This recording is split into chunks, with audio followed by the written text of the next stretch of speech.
A. Pengertian buku. Buku adalah kumpulan lembaran kertas atau bahan sejenis yang dijilid menjadi satu, berisi tulisan, gambar, atau kombinasi keduanya. Buku merupakan media penyampaian informasi dan pengetahuan yang telah ada sejak lama dan masih relevan hingga saat ini. B. Manfaat buku dalam karya tulis ilmiah. 1. Sumber informasi. Buku menyediakan informasi yang komprehensif dan terpercaya tentang berbagai topik. Kedua, pengembangan ide. Buku dapat menginspirasi ide baru dan membantu dalam merumuskan topik penelitian. Ketiga, pengembangan argumentasi. Buku menyediakan data, fakta, dan teori yang dapat digunakan untuk mendukung argumentasi dalam karya tulis ilmiah. Keempat, pengembangan metodologi. Buku dapat memberikan panduan tentang metode penelitian yang tepat untuk topik tertentu. 5.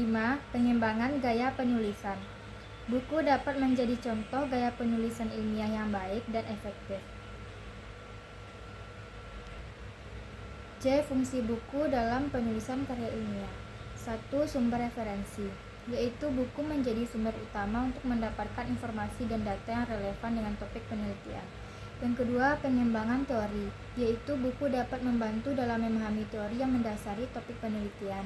Ketiga, pengembangan metodologi, yaitu buku dapat memberikan panduan tentang metode penelitian yang tepat untuk topik tertentu. Yang keempat, pengembangan argumentasi, yaitu buku dapat menyediakan data, fakta, dan teori yang dapat digunakan untuk mendukung argumentasi dalam karya tulis ilmiah. Yang kelima, pengembangan kesimpulan. Buku dapat membantu dan merumuskan kesimpulan yang valid dengan topik penelitian. D. Jenis-jenis buku dalam karya tulis ilmiah. 1. Buku teks. Buku yang berisi penjelasan tentang suatu topik tertentu biasanya digunakan untuk pembelajaran. Yang kedua, buku referensi. Buku yang berisi informasi yang komprehensif yang tentang suatu topik biasanya digunakan untuk penelitian. Yang ketiga, buku penelitian, yaitu buku yang berisi hasil penelitian ilmiah biasanya ditulis oleh para ahli di bidangnya. Yang keempat, buku monograf, yaitu buku yang membahas satu topik secara mendalam biasanya ditulis oleh satu orang penulis. Yang kelima, buku antologi, yaitu buku yang berisi kumpulan karya tulis dari berbagai penulis, biasanya membahas topik yang sama. E. Struktur penulisan buku. 1. Pendahuluan, yaitu menjelaskan latar belakang, rumusan masalah, tujuan, dan metode penelitian. Yang kedua, isi, membahas topik utama buku secara detail, dilengkapi dengan data, fakta, dan teori yang relevan. Yang ketiga, kesimpulan, yaitu merangkum hasil pembahasan dan memberikan jawaban atas rumusan masalah.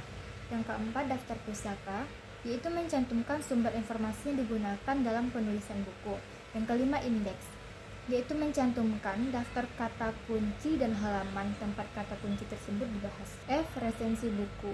Resensi buku adalah ulasan kritis tentang sebuah buku yang membahas isi, gaya penulisan, dan nilai buku tersebut.